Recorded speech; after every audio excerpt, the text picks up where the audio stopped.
everybody, welcome to the Resistance broadcast. It's TRB, and we are live or on your favorite podcast app. And I'm John, and that is Lacey, and we're here to talk to you about Star Wars. And today, we're going to be doing more of a news-based show. We have a lot of cool stories we're going to talk about. We have another check-in from Daisy Ridley on her future movie for Rey Skywalker. A lot of stuff starting to churn for Skeleton Crew. We're going to get to that. We have Will of the Force later in the show as well, and your questions in Ask the Resistance. So a loaded show. If you have a Star Wars question you would like us to discuss on this episode, just pop it in the chat if you are with us live using hashtag Ask the Resistance, and we will get to that later. Lacey, how are you doing? And have you bought any of the Star Wars TV shows on physical media yet? I am great. I'm happy to be here. Thanks for having me, John. What? See, you're feeding that narrative that we're not co-hosts when you do that. And you know that leads to problems. Okay, first of all, I'm just kidding because it sounded funny. Thanks for having me, John. Anyway, I'm good. Fun fact, I've started potty training my daughter, so I've been doing that. So if I'm a little loopy today, it's because I've been focusing very hard on a huge milestone for my child, which I can't even believe we're at that point because I feel like I just had her. Mm-hmm. You know what I mean? Like time goes really fast. It does. Soon she'll be going to school and it's going to be crazy. But I do have physical media. You know this. I'm a big physical media person. I buy everything that I love because we're getting to a time where things disappear. If they had Willow up for grabs as a Blu-ray or 4K, whatever, I would have bought it. I genuinely loved it. But I do have Mando season 1 and 2 on Blu-ray. I got it as soon as it popped up online. Nice. So I will be getting season 3 as well, and Ahsoka. Yeah, I will get it. I'm gonna get around to it eventually, or I'll ask Santa for it or something. But yes. Yeah. Santa! Those are available for pre-order, I guess, on Halloween, and they come out on December 3rd. I don't understand why you would need to pre-order stuff like that, but I don't know either. They like to make people feel nervous, like we only have so many, and you must pre-order. It's like those things are gonna be. They hope people are buying these things. So, yeah, we have that coming. Yep. We also have the Mandalorian and Grogu are reportedly going to have a presence at the D23 Brazil Expo on November 8th. You think they're gonna do anything different there? Or you think they're gonna see the same clip D23 in California saw? I think they're gonna show the same clip but change it a little bit. Like they're gonna add a couple new things, and they might also release it online. That'd be nice. That'd be cool. Yeah. Yeah, I think they're gonna do that. So we don't have to watch it on someone's sideways turned a potato video. iPhone. Like someone's terrible. Yeah. Like someone's head's in it. You could barely hear the sound. They cover the microphone every few seconds. That you hear like like just like weird breathing noises by somebody trying to fumble their phone. And then, we have a couple more things to get into before Resistance Report. Obviously, thank you if you are joining us live. That's very cool. Share the social media posts to get more people in the base. We appreciate that. Super chats are available. We already have a couple we're going to get to in just a moment. But the last thing before we get into Resistance Report, I don't think it merited a full story or discussion, but the concept artist that was working with Lucasfilm on the Acolyte, Sabi Menihai, I'm going to guess is how they pronounce their name, but they posted concept art for Darth Plagueis, which includes him with a lightsaber. So if you're watching the video version, we're putting that up now, but the first image clearly looks like what we got in the show, which is the big claw hand on the side of the cave peering out, but then no hood, right? Mm-hmm. Big brain on this guy. It looks like Jimmy Neutron's dad.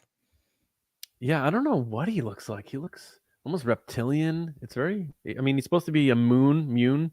But the second image, Lacey, is him looking more like I don't even know what to say, like an old-timey villain with the cape and it looks almost like Dracula in a way, but he has a lightsaber and a gloved hand. So what what do you make of the concept art?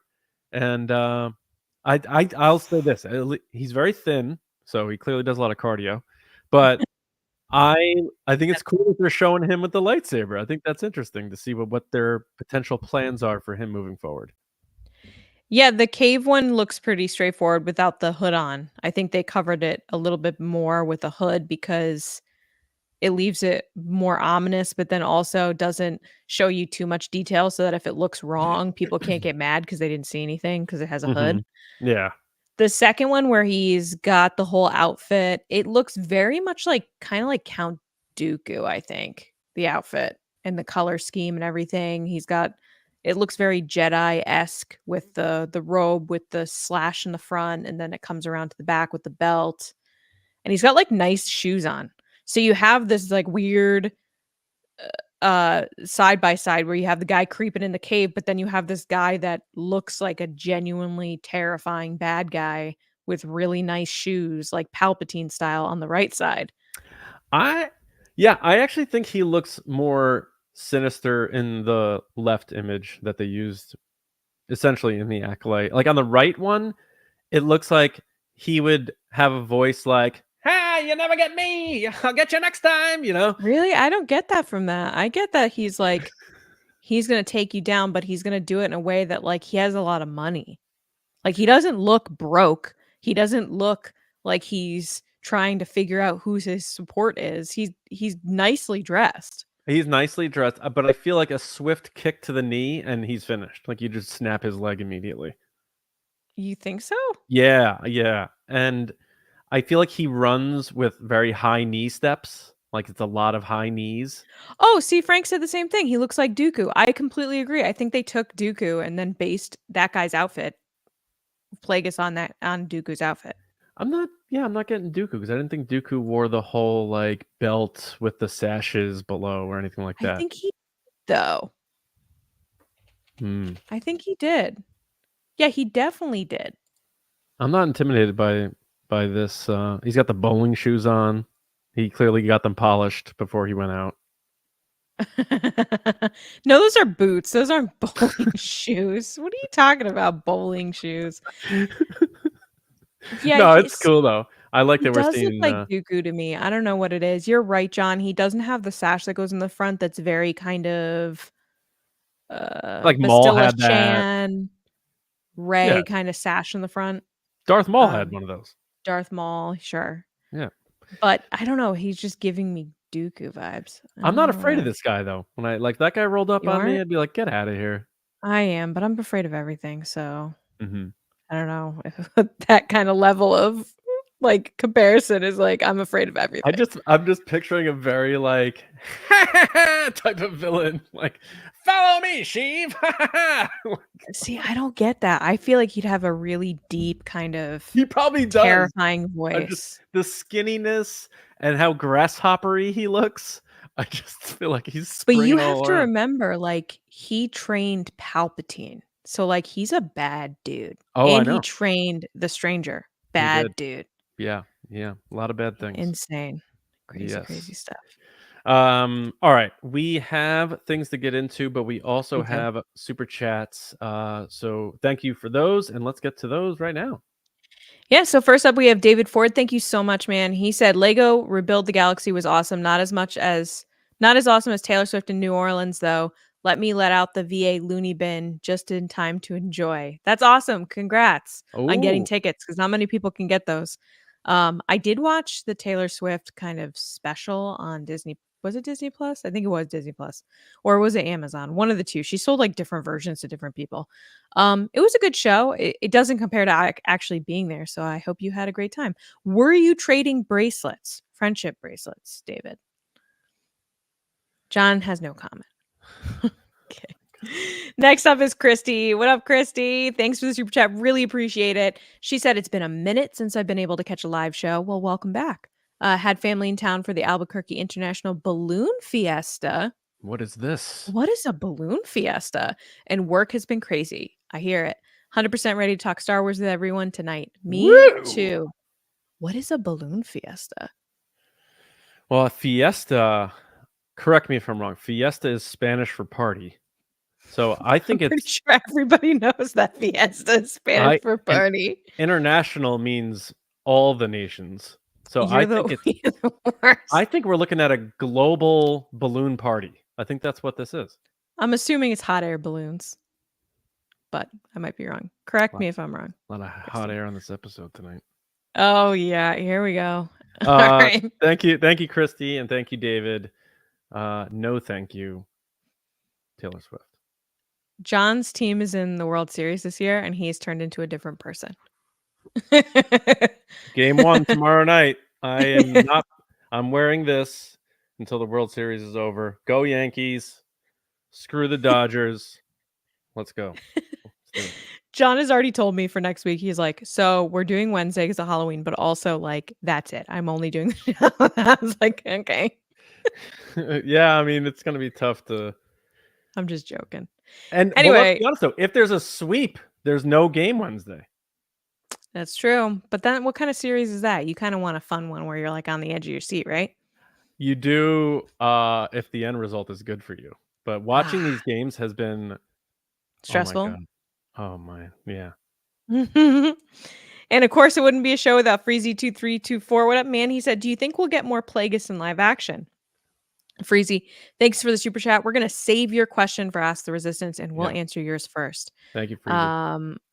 So stay tuned. So let's get into our first segment, which is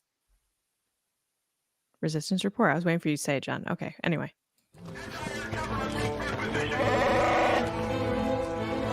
It's the Resistance.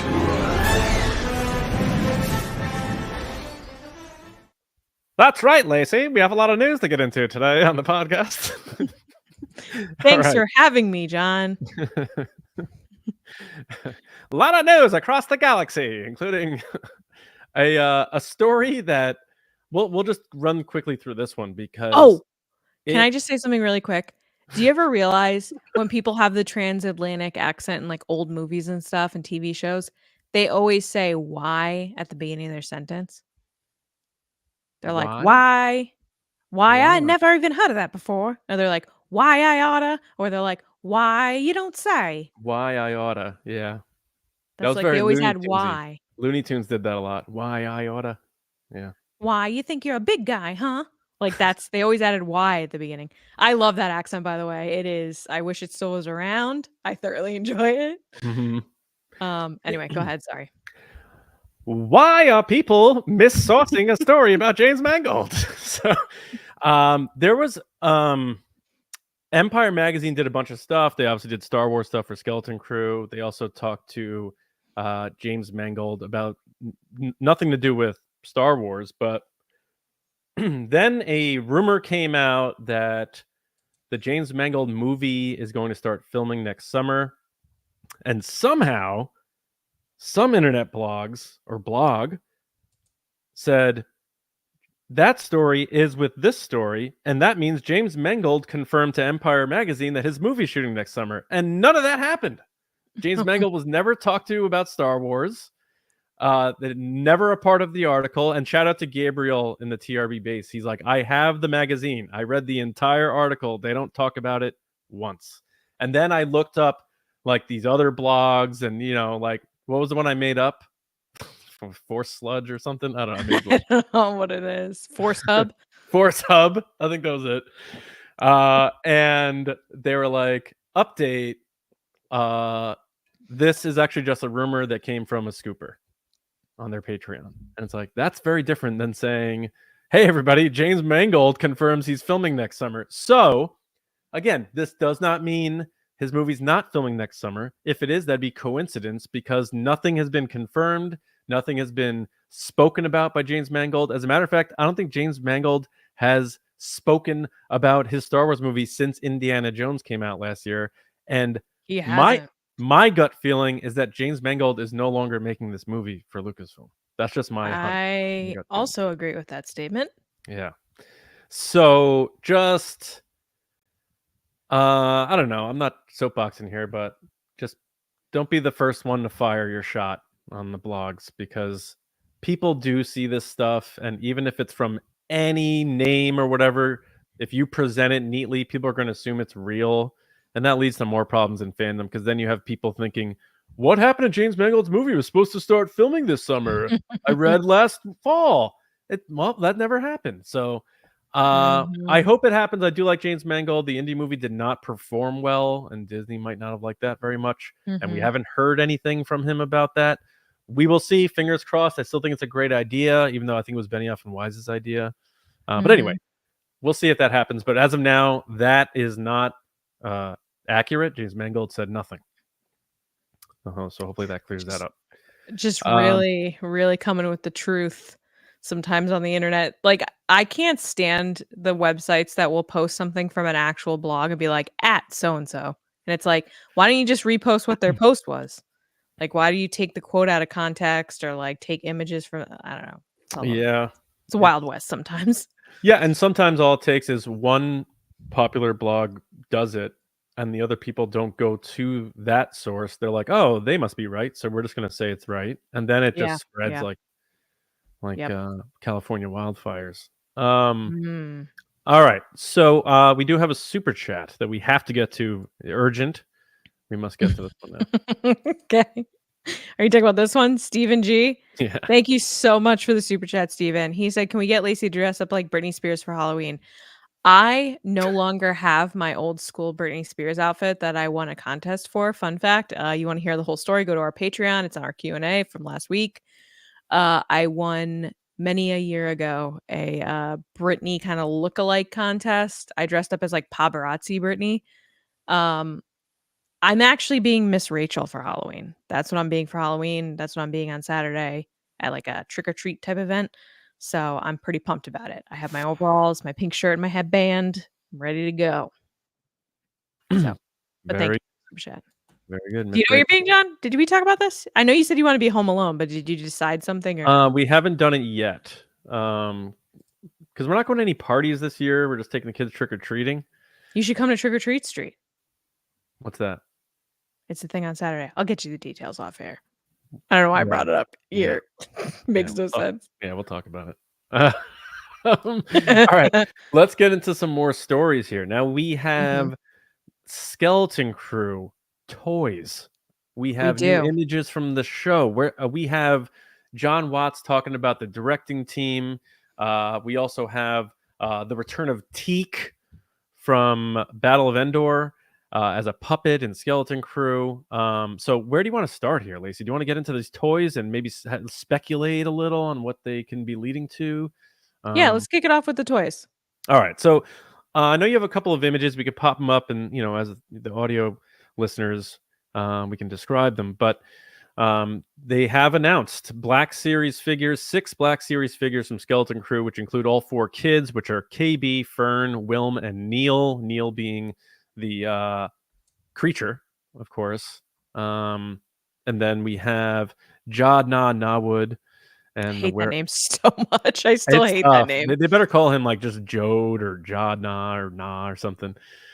Um, but then we also have the werewolf species known as the Shistavanen, with the character named Pirate Captain Brutus.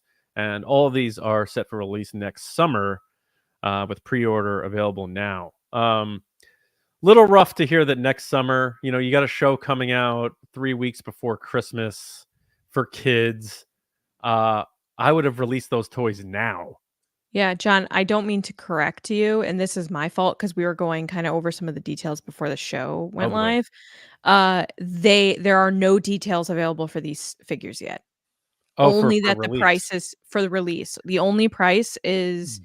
or the only detail is that the retail price for each of these is $24.99.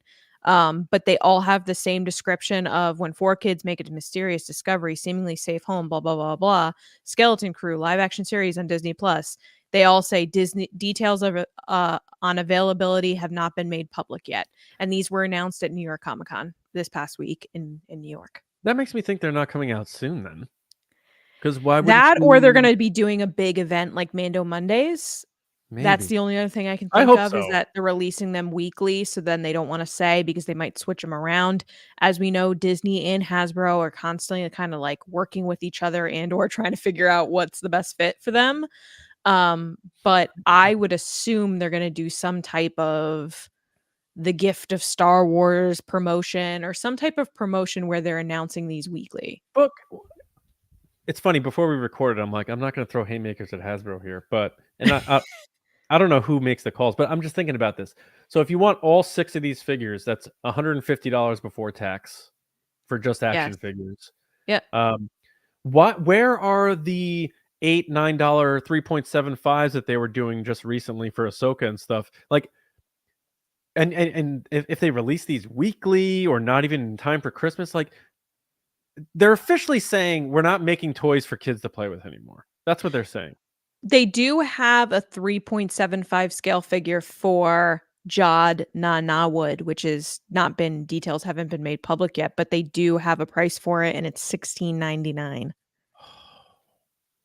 Wow. So, yeah, he's part of the vintage collection. But if you're doing Black Series, yeah, each of these Black Series are $25 a piece. Like that's That's brutality. So not cheap. so that some grown adult can put it on a shelf in their basement.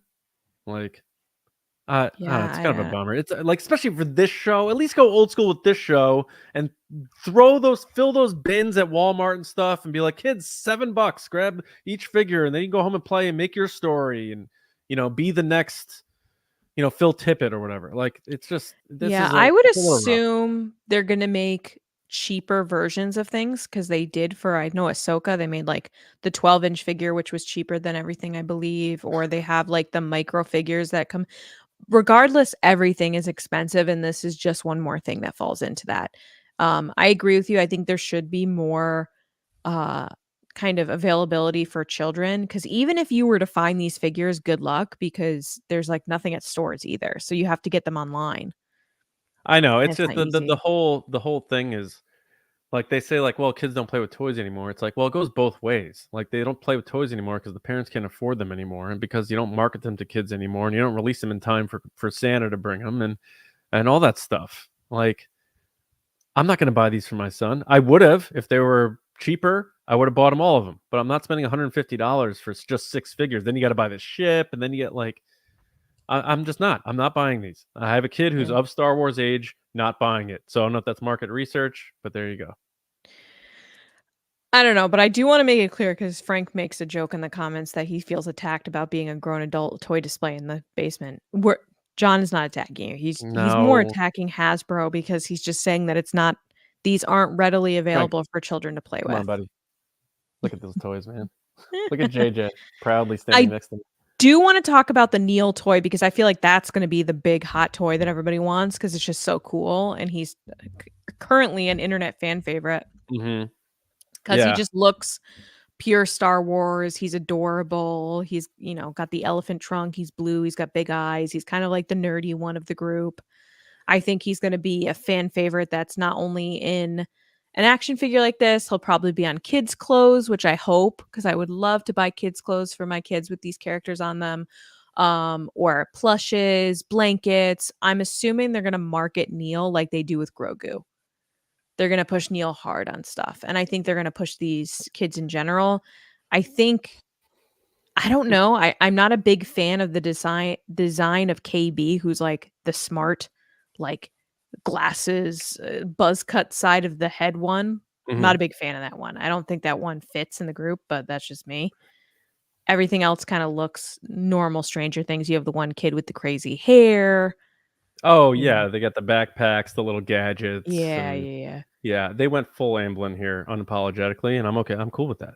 I like that. They did, except for KB. I feel like KB's just a weird one. Not really. It's like the data of the group, kind of, for could Goonies. Be. Yeah, could be. The other thing is Jude Law's character looks really cool. Jacket, very Beckett-ish, with the big kind of flappy collar, long jacket, leather. He's got like the pockets on the outside and the boots. He looks very Han Solo. He also has the V-neck shirt, showing a little chest. Very pirate. He's got the look for sure. It's and there's no lightsaber in that figure, so that's interesting. That doesn't mean anything necessarily. But I know the term Jedi was tossed around a few times by either him or somebody involved that he's a different kind of Jedi or something like that.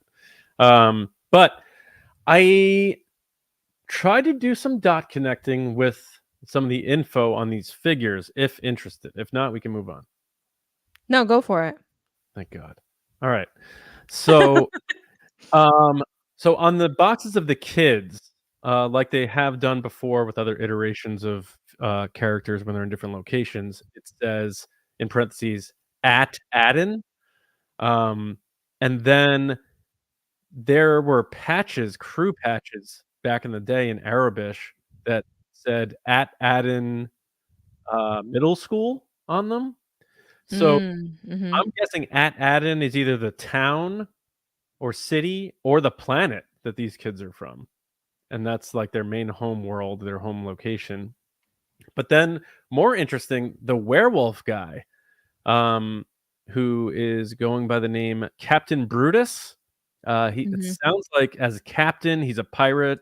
Sounds like he's going to be one of the pirate bosses of whatever Mm-hmm. faction he's running.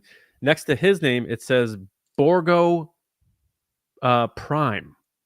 Oh no, Port Borgo. It says Port Borgo, which I'm guessing is a spaceport on a planet called Borgo Prime, which is a Mm-hmm. canon planet in Star Wars. And here's Mm-hmm. a quote, which will turn your mm-hms into oh whoas. Quote: Borgo Prime was a shadow port in the galaxy's outer rim territories, located on the Hydean Way. The former pirate queen Maz Kanata marked it on a map that she included in the book that would eventually become known as the Smuggler's Guide. So, is Yeah. Maz Kanata gonna appear in the show, and is she gonna be at this Port Borgo on Borgo Prime, which Maz Kanata marked on a map canonically? I would love that because we've talked about her showing up a couple weeks now. A lot of people want Hondo. That's the big one everybody's been asking for this show. But Maz has come up between a couple of the comments and ourselves. I would love to see Maz, and I think she's a perfect puppet creature to include in the series, seeing that that's kind of the vibes they're going for with the characters we've seen so far. I do also we haven't gotten into the actual show images yet. We're still just talking about the toys. We do have a comment that says mind blown. Yeah, no, that's awesome. Those things you said all make sense. The toys, especially the Lego sets, they're very guilty of it. Usually give away something because they have to. Because they're so detailed, especially these collectors figures like Oh Black yeah, Series. remember So I Solo? think We were yes. speculating on that and all that. Yeah. Yeah, I miss that stuff. I think the at Adden is a great call out because I think these kids are going to change their clothes throughout the series. They have to. Something's going to Mhm. happen. They'll get wet or jump into a pond or get new clothes or get captured and change clothes. Plus, it just lets them sell more toys. That's the other piece of this that is probably the most glaringly obvious thing is if they do different versions, they can make more money. Yeah. But yeah, the Port Borgo thing is super cool, and I really, really hope we do see Maz. It is interesting though when you look at the action figure for the Jod character, his sleeves have this like silver look to them, and it looks very much like the stuff that's made from the helmet of the stranger, Cortosis. So, like, Oh. if he's using it as, like, a block type situation, Mm, that's what his sleeves look like. They're that, like, kinda yellow silvery color, interesting. right on the edge, right on the cuff of his jackets. There's a little on his pocket too, but it's just very noticeable on the sleeve. And if he's, like, this smuggler type who's trying to block shots, like, you would use that. Oh, yeah, Um interesting. I wonder if he is, like, not really a Jedi, but is trying to make people think he's a Jedi. like the guy from Obi-Wan Kenobi. Like, yeah, yeah, what's I'm his just thinking of him as the Christmas character in Murders in the Building right now. No, what was his name in that show, though? Ah, There's so many names. So many names. I forget what his name was in Look, Obi-Wan. I got so much information going around in my brain daily. It's like one thing comes in, one thing comes out. I just can't control it. It's kind of crazy. Oh, as Haja. Haja. Yeah. There it is. Yeah, Kumail Nanjiani played Haja. Yeah, I mean, that could Camille. be interesting. Yeah. I would like to see if this guy can use the Force, but also I'm like good with not everybody using the Force all the time. It is funny that these kids, like, they show all the little kind of accessories these kids come with, and Wim comes with the walkie-talkie, of course, a flashlight, of course, Mhm. and then a wrench. And then his backpack also seems to have some type of glove coming out the side of it with some type of orange thing on it, but they don't really call it out. They only call out the flashlight in the walkie-talkie communicator, which is so funny because that is pure Amblin, the walkie-talkie flashlight Oh, combo. yeah. Yeah, we'll see. I can't wait to get more information about this show, but right now, like, we're just grasping at images and, I'm talking like I want to get into it. I want interviews with the cast. I want more trailers, behind the scenes. Like, give me something to kind of really get into the show. Because Mhm. right now we're just getting bits and pieces, which kind of brings us to the next part of this conversation. Are you good with the toys? Yeah, I think we're good there. Curious what everybody thinks about our speculation, and let the chat rip with your thoughts and ideas too. And of course, if you have questions, any Star Wars questions, just pop them in the chat. Use the hashtag #AskTheResistance, and we'll chat about them a little later. Thanks, everybody. Yeah, absolutely. So yeah, next we have John Watts, again going over how he put together his directing team. Obviously, big names on this one now with the return of Bryce Dallas Howard. I'm gonna have my eye on whatever episode she gets tabbed for. But then Lacey, I believe it was David Lowery who summarized his episode with one word: Teak. puppets. But yes, Oh, Teak was the article. I apologize. Teak was the article, so I'm assuming, yeah, puppets. Yes. Yeah. So that has to excite you, but what are you most excited about? I know you're a fan of different directors and different directing styles, and we've been fans of many of the live action Star Wars directors. Mhm. So what is your takeaway from John Watts and his version of assembling his Avengers for Skeleton Crew? It's so funny because he, like, walked away from Spider-Man, and here he is assembling a crew. Yeah. I'm also pumped for Bryce Dallas Howard. I am waiting for her to get her own movie. I'm hoping that's already working, already cooking. It's happening because she is just constantly there with all these series, and her episodes are always so, so good. Her Mando episode with that one long shot was a 10 out of 10 perfection. I am super excited for Lee Isaac Chung, who did Twisters, among other things. I loved Twisters. I loved the shots in Twisters and just the Agreed. action. The special So effects were great.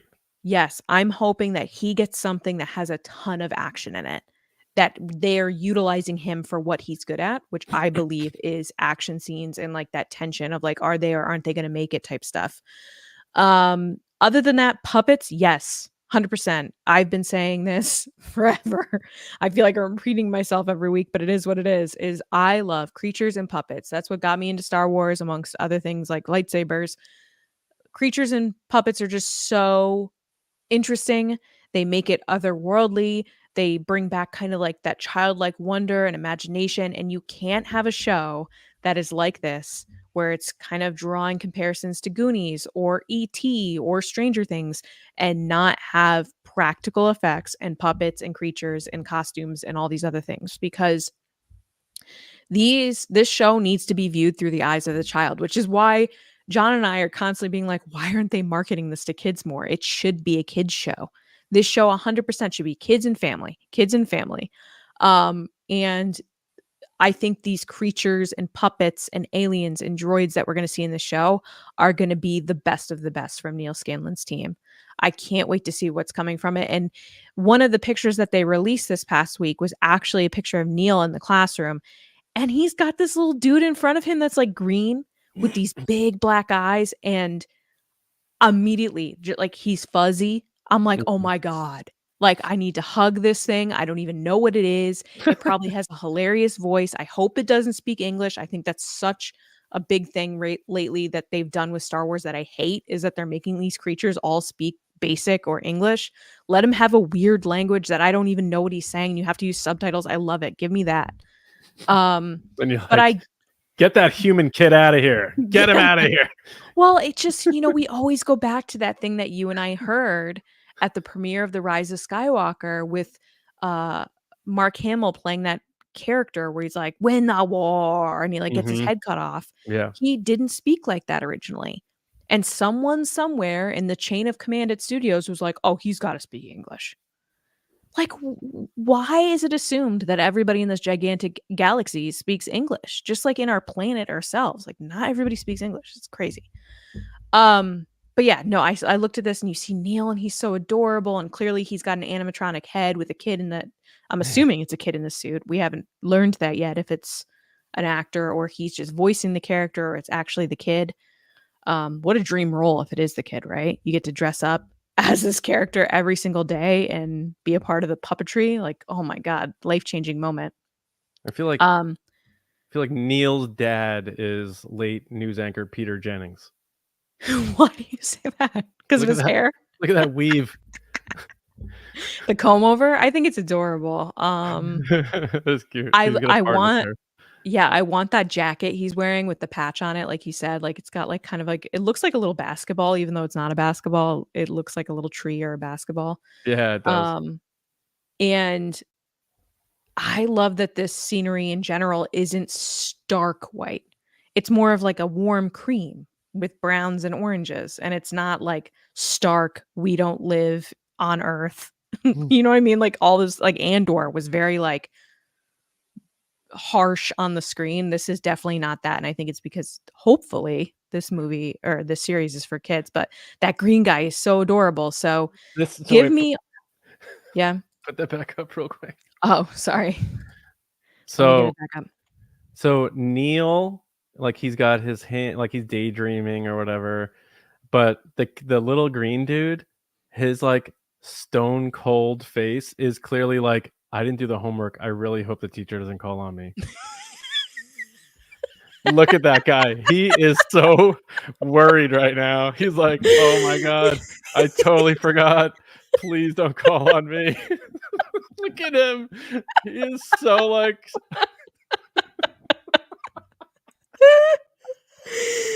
The funny thing is, I know exactly the feeling because you do it every once in a while at school, and you just be like, "Oh no!" Like, you had a whole presentation due to the class, and he did nothing. That's who my little man is there in the green. We gotta caption that. Oh my God. He's so cute though, and I love how fuzzy he is. I love the color scheme too. The colors they chose for that, like the kind of sagey darker green is really fun. Because I think another thing people often do with these space shows is like everything's got to be bright neon, and it's like, no, can we mute the colors a little bit, make them more realistic? Yeah. Now I can't unsee what you just said. I'm just seeing this kid that's just like. Except he's going to be in an alien language, so it's going to be like. It's going to be Bogdor. Bogdor, do you have your assignment, Bogdor? And he's like, Bogdor. If that's not his name, then what are we doing, Bogdor? Just staring at the clock. Oh, poor little Bogdor. Bogdor. I actually really like that name, and I just came up with it on a whim. Anyway, so other the teacher, the teacher's gonna be like, Neil, and he's like, oh, I'm sorry, and he's like yearning for adventure. The funny thing is, all I'm thinking about with this shot is from Superbad, where Michael Cera's turned around in the class and he's staring at the girl's boobs. Oh yeah. And the girl's just like, excuse me. He's like, huh? And he does like one of these. He's like. yeah. Obviously these kids are like 5th graders, so it's not gonna happen, but that camera shot is what it's reminding me of. But little Bogdor is just trying to live his life. He's like, oh man, 2 more classes, I'm in summer vacation. Yep. He's almost there on the home stretch. Oh my gosh. Team Bogdor. Yeah, so anything else on the directors or We should probably keep talking about Skeleton Crew. yeah. I got distracted by the amazingness of Bogdor and the picture is just so good. Anything else I have to honestly not really. I feel like they all kind of said stuff that's pretty on the nose. I would love to hear what you think because I feel like sometimes you pick out these kind of little moments that lead to something else. Oh, well, But yes. you know what I mean? Like, it's oftentimes someone will say something and you're like, "I actually think they meant this." And I'm like, "Oh, whoa, yes, probably." So what are your thoughts? You're referring to a conversation. Okay, you jerk. Look, this is me right now. Lacey, did you read this article? Lacey, did you read this? Lacey, what did these directors say?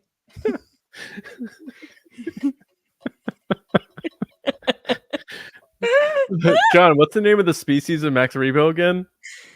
It's like schmo down PTSD. Just like can't do it anymore. Oh my god, I will never live down the how many times does Captain Antilles show up in Star Wars? I'll never live that down the rest of my life. Yeah. So yeah, director-wise, obviously Bryce Dallas Howard. I'm always gonna be dialed into what she's doing. The Daniels is interesting, though. I haven't seen anything they've done besides Everything Everywhere All at Once. Right. So it's hard for me to say like maybe that movie was just that style because of it's a very weird abstract movie in its own lane. So I don't know what their Star Wars is gonna It look was like, so bright but and colorful and yeah. just, like, in your face. But as much as like I don't know if I'm as worried or like, oh, I can't wait to watch blank episode or whatever like that. Besides Bryce Dallas Howard, because she's brought it like every time. I am with you in terms of the rest of the crew, especially the creatures and the visual effects team, because like Phil Tippett came back to work on this show. And that's like wild to me that the guy that everyone, most of the people on Neil Scanlon's crew probably became these people in terms of their line of work because of that man. And now here he is rolling in, 50 years later from doing it underneath tables and doing the stop motion, Oh my god, he's stuck in the Rancor. like essentially creating the modern version of this stuff with all those people at ILM back in the day. And here he is coming back. So that's very cool. I think aesthetically, it's going to be a very cool looking show. And so the directors, like, I'm sure John Watts has the right people in place to get this thing rolling. I'm just curious how it's going to look overall because it was also shot in Manhattan Beach. And I think so far out of the Manhattan Beach volume shot stuff, the Favreau show run stuff is the best because he's Jon Favreau. So we'll see what Watts and team can do here. I know obviously Favreau's executive producing alongside Dave Filoni too, so that helps, of course. And I'm sure they got all the resources they needed. It just comes down to execution. Yeah, I did laugh at the David Lowery part where he's talking about how they pitched as Kids Lost in Star Wars, and when there's a bunch of pirates, and he's like, "Oh, cool! I just finished a Peter Pan movie," and they're like, "Oh yeah, there's a robot named Smee," and he goes, "Oh, Smee, that's Peter Pan," and then they're like, "Oh, and Jude Law's in it." He's like, "Oh, Jude Law was just my Captain Hook," so it's like he was like, "I guess I'm just remaking what I just made." Yeah. But overall, I mean, throughout the whole article, John Watts is talking about how he had his pick of picks. He said, "This is my dream team. I want these people," and all of them said yes. So that is the power of Star Wars. Now, I'm hoping it delivers. That we see the best of the best doing their version of Star Wars, and it's not going to be played down to what an overarching creative is telling them to do. Yeah. And the last bit on Skeleton Crew is the confirmation that the Teak are returning to Star Wars. Oh, we didn't really look at the pictures, by the way. Oh yeah, you can toss them up. Yeah, right. This one I don't think we talked about on the show. I think we both tweeted about it, but I said in the club, we are all fam. I said E.T. But the bike scene. But yeah, so it's clearly a nice shot of Jod Nah Nabwood and the crew. Fern, KB, Wim, and Neil. Yeah. Yeah. Are you with me? You not with me? Type of moment. It looks like, you know, it's like Beckett. If you're in this life, you're in this life for good. The background's super cool though. That looks like the volume to me. This shot. Oh yeah. And then we have SM33, the droid companion, who's probably going to be their little buddy. It's probably like more like a K2SO than a 3PO. I would think he looks like he gets into some stuff, and K2 never shies away from a nice little scrap. So I don't think this droid's going to be the timid type. I think he's going to be more of like a buddy, and that helps the kids feel safe and that kind of thing. Yeah, this shot is definitely from the beginning of the series where they find the ship underground, and this guy's gonna roll up being like, "Who goes there?" type thing. They're going to be He's got scared at branches first. attached to him. Yeah. And he's gonna be like, "No, I'm just lonely. I'm a lonely droid." And they're gonna be like, "Oh," and we're all gonna be like, "Oh." Don't you know this is the ship? And we're all gonna be like, Hey, Bognar, what's the name? Bogdor, what's the name of that ship? he's just like, "Oh my god, get me out of here! Oh my god, Dad's gonna kill me." All right. All right, let's move on to our next story, which is Daisy Ridley once again by multiple outlets now recently. And she gave, Are we not talking about Teak? Well, I did talk about Teak. You want to talk more about Teak? Were we just mentioning him? Okay, yeah, they Yeah. did announce he was in it. I mean, that's pretty much it. Yeah, the I guess puppet you're right. from. Yeah, I mean, people are like, I think they're overdoing their. It's literally enthusiasm. like, hey, this cool thing is an Easter egg, and everyone's like, oh my god. Yeah, It's like, yeah. I think it is very cool. I'm not trying to damper anybody's excitement, but Sure, it's like, sure. Battle for Endor. It's a puppet. It's cool. It's coming back, and it's gonna be a puppet, and that's awesome. But there's no way Teak compares to Bogdor. No, That not even puppet is close. way cooler. Yeah, Anyway. that dude is so nervous. My God, he's so anxious. All right, so the next story, Daisy Ridley promoting Magpie with her husband, who collaborated with her on the movie, and she was asked by several outlets. ABC asked her, Collider asked her, and she gave pretty much the same answer in terms of, do you have any news for us? What's the update on the Rey Skywalker movie? And her answer to at least Collider was, quote, "Things are evolving. I continue to be very excited, and there will be an update soon." So, and to ABC, she said, "Things are moving along. We're moving forward with it. And we're moving along with it. I'm very excited." She didn't say an update. She didn't tell Talking ABC that there would be an update. points. Yeah. So Talking points. I hope there is an update soon, but Lacey, not a lot here, but she did use some words that are used often when people talk about movies that are in production. So what's your takeaway from Daisy Ridley's her latest version of her answers? I think she's been given an email with talking points, and she's following those talking points, but using her charm and ability as a hopefully soon Oscar-winning actress to play it up a little bit. Hey, Daisy, you can't talk about this film, but you can say that it's evolving. And she's like, let me draw this out. I am thinking about it, and it's evolving. And, we should have updates soon. Like, that to me sounds like a marketing email. Like, hey, you're going to get stuff soon. Stay tuned. Like, I do think we'll get updates.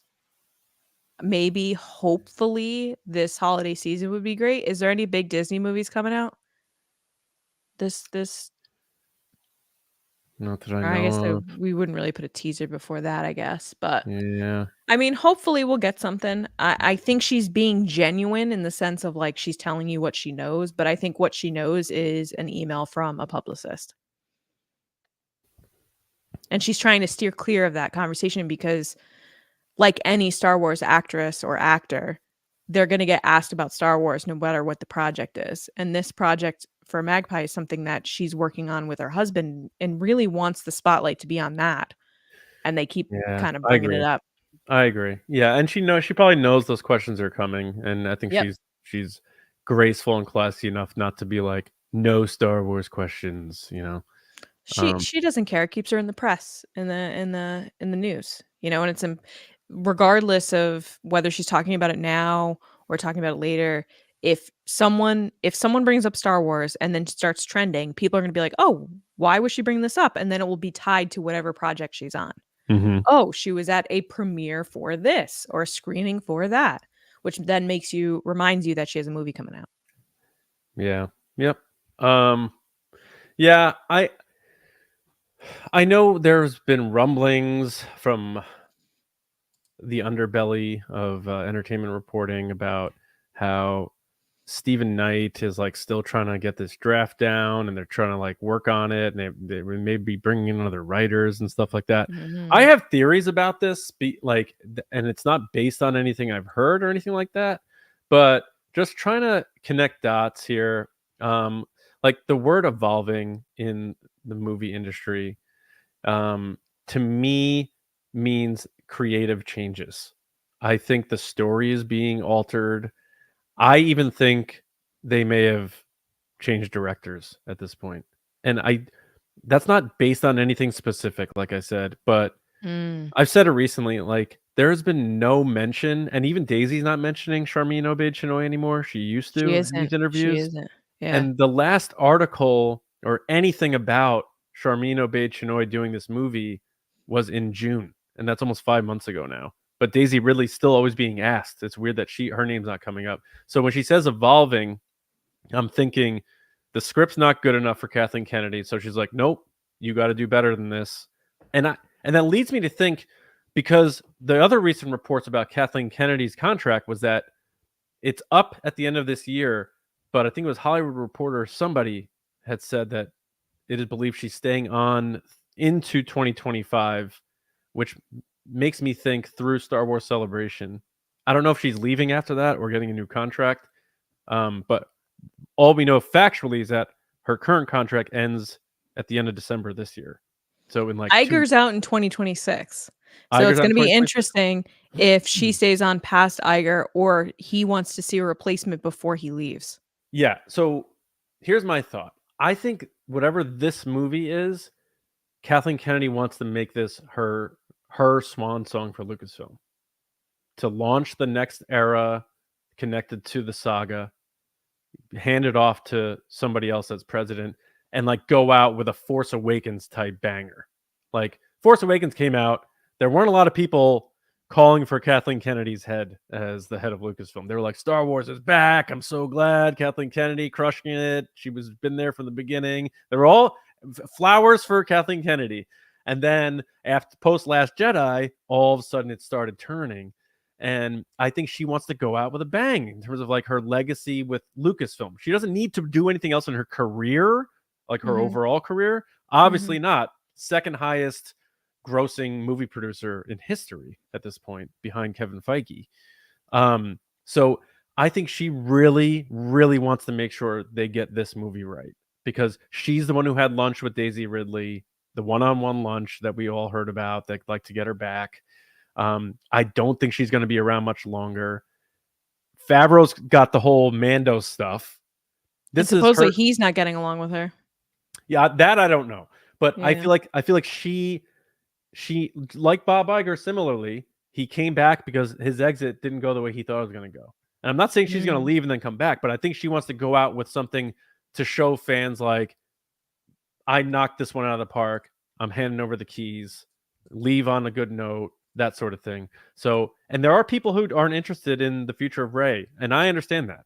But I think there's going to be a focus on this movie, and that's why we're not hearing more details about it, because they aren't rushing this one. And I I think think, Obaid Chinoy's out because every time Ray talks about it, she never or sorry, Daisy talks about it. She's never brought her up. Like, you'd think that she was like previously she did, like months right, and months ago. Yeah. but But you would think that she would say, "Oh, I've been in touch with blank and, heard great things," or, "Oh, so and so's working on it."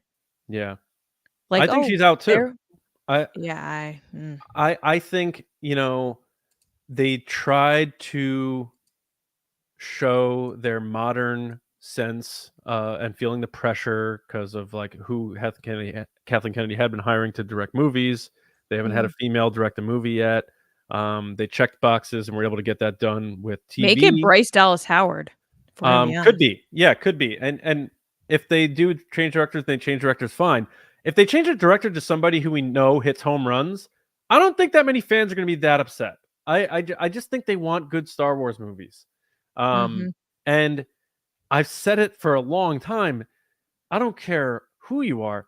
Like, handing the through line of your main saga to someone who had never directed a feature film before is a massive risk for a movie you're hoping makes at least $1 billion. So I think they are starting to realize that now because of the pressures with Acolyte not doing well. A lot of other things, Galactic Star Cruiser didn't do well. Like, they need wins big time, and we want them to have wins all the time. So I just have a feeling that they are making a change at director here, and I wouldn't be surprised if Stephen Knight isn't writing this movie either at this point, because he's still doing Peaky Blinder stuff. And how long has he been writing this thing now? Like over a Before the year, and he strike. can't get a script. Like, come on, that means he's not either focusing on it. It's not a priority Or of they're his, picking it apart, or they can't get. they're getting Yeah, someone they else to can't write it. Yeah. meet in the middle. I'm gonna dumb it down this way. When you have children, you're not gonna leave your kids with someone that's either never had kids or never babysat before. So why would you give a multi-billion-dollar franchise to someone that's never done a feature film? Like, if that's your baby, why would Mhm. you give it to someone that doesn't know how to take care of that baby? Yeah. Yeah, and It's documentaries are different than feature films, and I know 100%. she's had a lot of success with documentaries, but it's a completely different animal than It's making not a feature just film. right, and it's not just feature film. You're talking about a major pop culture phenomenon franchise. Like, Also, not for nothing, and we talked about it a lot on Nerdy and Nice also, but the yeah. Hollywood reaction to vitriol is, I use the word cowardly on Nerdy and Nice, but it is very reactive and not being bold. So Yeah. she did have quotes about other things that people have taken and pretended she said about Star Wars fans. And Yeah. sometimes that's enough, where they're like, we're not going to come back from this. They're going to tank this thing too. We can't afford it. Like, Bob's probably like, Kathleen, how important is this director directing this movie to you and your job and your legacy? And she's like, not that much, Bob. And she's like, okay, we're going to get somebody who's directed a movie before. She's like, sounds good, Bob. Yeah, I mean, they'll probably make a safe choice Yeah. at the end of this with writing and And that directing and person will whatever. get backlash, I but just hope that the choice that they make for director and or writer is someone that does have, experience writing something that's good and or is willing to take risks. I don't want something safe. Like, we've seen safe, and honestly, safe is Rise of Skywalker. They went safe with that movie. They made choices that were easy.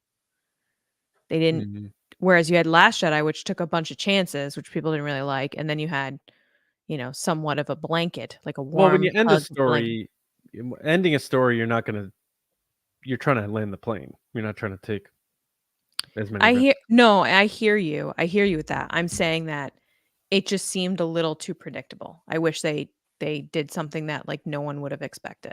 But Yeah. anyway, Yeah, so we'll where it see. goes. Hopefully, Daisy is right and that there is an update soon.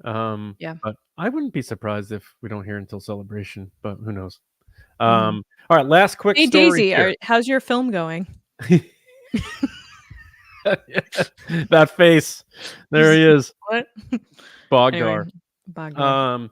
Last story, Kylo Ren returns in Marvel's Star Wars Legacy of Vader by Charles Soule. The new ongoing comic series from Soule and Luke Ross follows the supreme leader of the First Order and his obsession with the Sith Lord Darth Vader.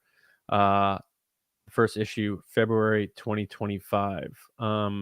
So, Lacey, I know you're not big into the comics. I think Mm-mm. you checked in on the fall or the Rise of Kylo Ren series that they did, and now this is a part of the Vader series. Obviously, the name Vader helps sell comics, but this is all about Kylo Ren here, and it's about his obsession with Vader, which we saw throughout the sequel trilogy. So what's your take on this? Does it not matter because it's not Adam Driver? What do you make of this? Is it too little, too late, or you think it's good for building up the sequel trilogy like the Clone Wars did? Where are you at? I think this is great. I'm sure people are going to love it. I know Will Sliney has done art for Kylo Ren before, which is cool. I believe he's doing the art for this series as well. I know the thing that has been going crazy online is people are bringing out the whole comment of he found a deep connection with another Force user named Rey. And people immediately are jumping to the thing saying like, oh, so he's in love with Rey and they're going to talk about Rey and how much they're in love with him or he's in love with her. So I don't know if it will go that far. But I am interested to see what that connection is because I feel like the relationship between Rey and Kylo in the sequel trilogy went a different way than what most people assumed it would go. And then it didn't really land. Like, I don't think it really came to a conclusion that most people were happy with, whether you were for it or against it. So I think that exploring his side of the equation in this series is going to be cool. Is this story needed? I don't think so, but that's fine because I think everybody's always looking for more Kylo content. So I'll take it. Yeah, I think I hope it's fulfilling for people who wanted to better understand where he went between 8 and 9 from a mental standpoint, because I think some people thought he was going to toy more with both sides of himself, whereas when he rolls up in episode 9 he's full bad and he's just like, and then not. Yeah, exactly. So it'll be interesting. I'm definitely going to check out what the story is. I haven't bought comics in a while because I don't even know where I can go buy comics, and I know I can buy the digital version, but if I'm going to buy a comic, I'm probably still going to buy the book, like the actual physical book. But this is cool. I know Charles Soule is climbing the ladder over there at Lucasfilm, and because for good reason, because people love the stories he's been writing, whether it's High Republic or the Darth Vader stuff. Yeah, he's a creative consultant now, right? Yeah, I think so. Mm-hmm. I think this is going to be successful for them for a lot of reasons, and that comes out in the dead of winter too, when there's not a lot of competition on things to scoop up. People are home, people are reading. It's cold outside. I think this is going to do well. Mm-hmm. Agreed. All right, let's go into a express version. Well, I guess truncated version of our segment, Will of the Force. I fear nothing, for all is as the Force wills it. All right, Will of the Force. This is a segment that we take some questions from you guys on Patreon. If you're interested in supporting the show outside of following us, subscribing, sharing our episodes, leaving reviews, etc., and you want to see what we're doing next, get exclusive content, and just say like, hey, I'm here for you guys. You can head over to patreon.com/TRB podcast. Starting at just $5 a month, you get to be a part of the show, just the segment. You get to see exclusive content, vote on future stuff. And as you go up the ranks, you get other things like Discord access with an awesome community. I am so bad in our Final Fantasy. Oh my God, I said Final Fantasy again. Fantasy Football League. Like so bad. I did great 2 games and now it's just I'm tanking. So how am I doing? I haven't checked in a while. You're above me. I can't. I'm so bad. I don't understand. Like all my guys are hurt. But one of the things I am considering is perhaps doing a Secret Santa this year for people in the community. I think that would be a fun thing to do, but we haven't discussed that yet. I just came up with that now. For breaking news. That being said, this is one of those segments that you can take part in the show, which we love here, is having you guys be heard. So you pitch will they, won't they situations, and we answer them. So first up, we have a Patreon submission from Major Terry Mack, who's in the chat as well. Hey, Terry, how's it going? Hey. And she asks, I firmly believe that Dave Filoni made the prequel trilogy better by his work in the Clone Wars. Will Favreau and Filoni actually make magic happen twice and have the Mandoverse help the sequel trilogy? John, will they or won't they? I think at most it will help. They'll like dip into explaining some of the dark science and stuff that went into Palpatine's return, but I don't think they're gonna get closer than that. I think it's just gonna be because what really connects, like, especially from a villain side of things, like what really connects the original trilogy and the sequel trilogy, trilogy, it's Palpatine, and it's him finding out how to achieve that ultimate goal that he had from Mhm. back in the prequels that he was trying to Mhm. learn from Plagueis, and it was Plagueis's obsession and his. So, and they've already touched on it with why they're looking for the midichlorian count in a Grogu and all these clones that were found in the possession of the you know remnants of the Empire. So and all the stuff that was going on that time uh, outside of the Mando story too. So I think maybe the Palpatine stuff and the seeds of the First Order, but beyond that, I don't think we're gonna get like, oh, now I like Finn better, and I understand Rey more, and Kylo Ren. I don't think any of that's gonna be that. I think it's just gonna be stuff for how Palpatine was able to come back. What about you? I agree with you. I don't think they will play into the sequel trilogy too much, and I think it's because they kind of are steering clear of it. Not that they're and this is obviously more on the Dave Filoni side, not that they're ashamed of it or they aren't happy with it. I think they're just trying to kind of keep their section in a certain era so that Hmm. it plays into Return of the Jedi, a certain demographic age group that was their childhood, the true story, original trilogy type stuff. I think that's where they're kind of sticking. I know that they have brought in Luke a couple times, and it's then could potentially lead to other things in the sequel trilogy. I do think, and we've talked about this, and I think, John, you brought it up first ever, is that Grogu could potentially come up later after sequel trilogy because they've created Hmm. this character that just kind of transcends all types of fans from casual to diehard to people that just know who he is because he's now kind of gotten to a level of, I think, The Mandalorian as well, of like a Darth Vader where you just know it when you see it. You're like, oh, that's Grogu, that's Mandalorian. And he's still so Whether you young. right, and whether you know the show or not. Um, but I just think they're gonna not touch it except for the Palpatine stuff. And that's because the Palpatine stuff isn't well explained in the sequel trilogy at all. And that was one of my big critiques with the sequel trilogy is Palpatine just kind of shows up and then he's like, I was here the whole time. Wahaha. And you're like, no, you weren't. What are you talking about? Where did this come from? So I Mhm. think these kind of, like you were saying, John, is it's kind of laying that foundation of, oh, okay, sure. You're explaining it after the fact, but sure. That makes sense. Yep. Thanks, Terry. And then we have, will a lightsaber be ignited and used at any point in Skeleton Crew? John. John, should we, by the way, should we bring back the quiz for Skeleton Crew? Yeah, that could be fun. We could do that. We used to do that for all the For movies. movies, yeah. I Yeah. think that'd be fun. Um. Ooh, you go first. I think it will because lightsabers are Star Wars and Star Wars is lightsabers. And even if it's just one, people can be like, oh my God, that's Star Wars. It has a lightsaber. Cool. Mm. I also believe Mando might show up. So I've said that before at some Mm. point. No dark saber though. Destroyed. I'm not saying Darksaber. I'm just saying Remember, I forgot. Remember, I forgot that the dark saber was you destroyed. totally forgot. You I came totally up with this forgot. whole cool theory. I'm like, what if? And then you and James were like, they destroyed the dark saber. I'm like, oh, Oh forgot. no.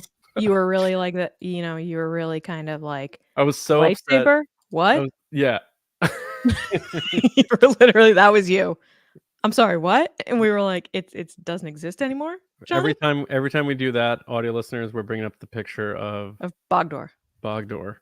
I love that that's not his name, but we're slowly making it his name. It's such an ugly name for a little cute guy too.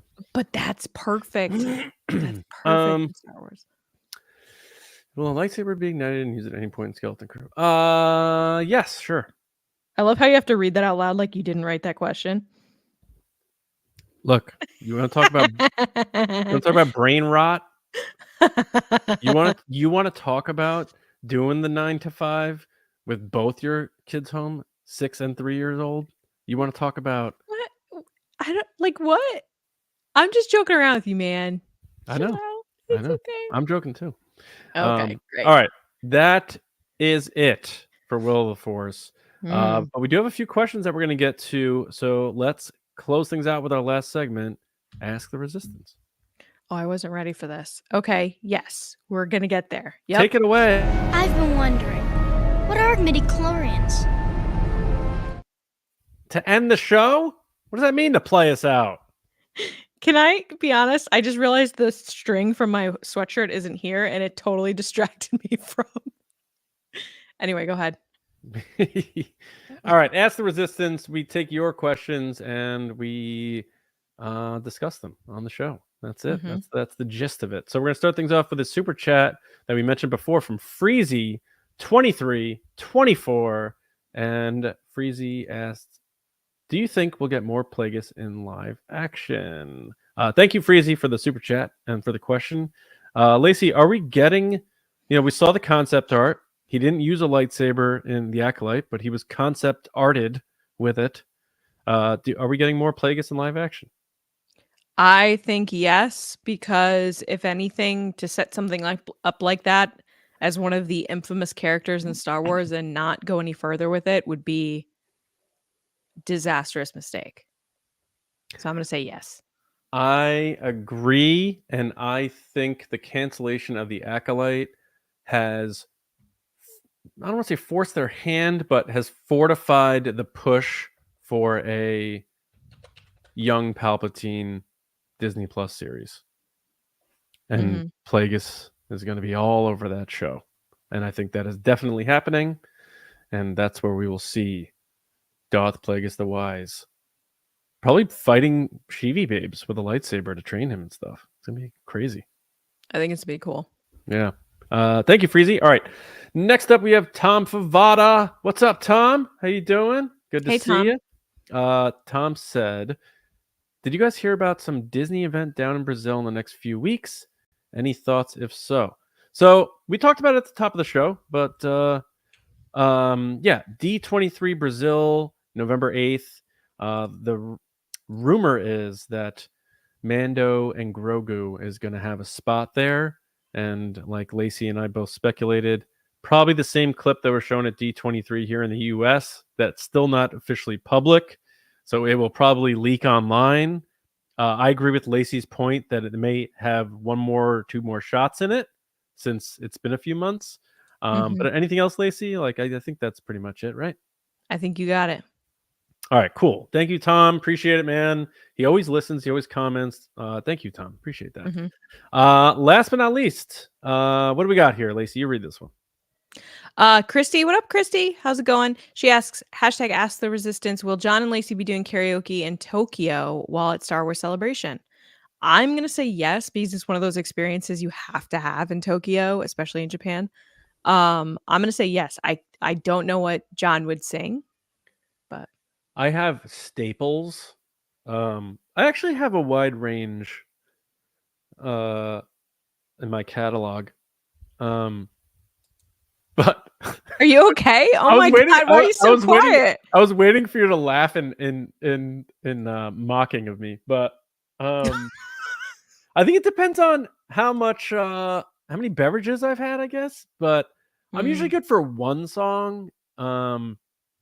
Depends on. I'm not going to say what songs they are yet. It also depends on the atmosphere that you're in. You know, you're not going to sing a sad song when you're in like this busy, happy place. And you're not going to sing like, you're not going to sing like Van Halen's "Jump" when you're at like some dirty dive dead bar either. So it depends on the vibe. I'm expecting big time karaoke vibes in Tokyo, so I'm going to lean towards yes. Perfect. Yeah. Thanks, Christy. All right, That's it. let us hop out of here. We want to thank everybody for your questions. We appreciate it all so much, and for listening and watching and being a part of TRB. Make sure you're subscribed to the show. Join the Patreon. We are working behind the scenes for the next phase of what we're doing here, and it's all exciting stuff. Big shout out to the movie star generals and Silver Screen Spice Runners on Patreon. The generals: Carmelo, John Reese, Jetta Rosewater, Frank Grande, Nick Kratz, Chris Morales, Brian Smith, Danny, Mike Ramori, Brendan McLaughlin, Sneaky Zebra, Dave Hornack, Jolton Jedi DiMaggio, Colin Cormier, Stephen Garrow, and Sachi. And the Spice Runners: David Probus, Neil Shaw, Kendall Gellner, Andrew Staley, Jeremy Myers, and the Fort Worthian. Lacey, where can people hit you up on social media? People can find me on social media at Lacey Gillerin and on TikTok at It's Lacey Gillerin. As always, please leave us a review. We really appreciate it. Share the show with a friend. Let them know what we like to do here. And yeah, I think that's it. I believe. Yes. And find our other podcast where we talk about all other things pop culture, movie, TV, not Star Wars, but very nerdy, at Nerdy and Nice. Same feel as this, just talking about the other stuff we nerd out about. So check out Nerdy and Nice on its own podcast platforms. Review that, rate that too, and subscribe there. And that's next episode's coming out on Monday for that show. And for me, Johnny Hoey on Blue Sky and X, and my movie pod, Just Like the Movies. We just did Casino Royale. That's it for us. We'll be back with you next Wednesday, because we're not going to be podcasting on Halloween because we have children and they'll be trick-or-treating and we'll be Halloweening. So next Wednesday, TRB Live, a little Devil's Night TRB Live. It'll be a good time, but we hope you all have a wonderful weekend. We'll see you nerds Monday for Nerdy and Nice, and everyone else on TRB next Wednesday. So that'll do it. So until next time, we'll see you around, kids.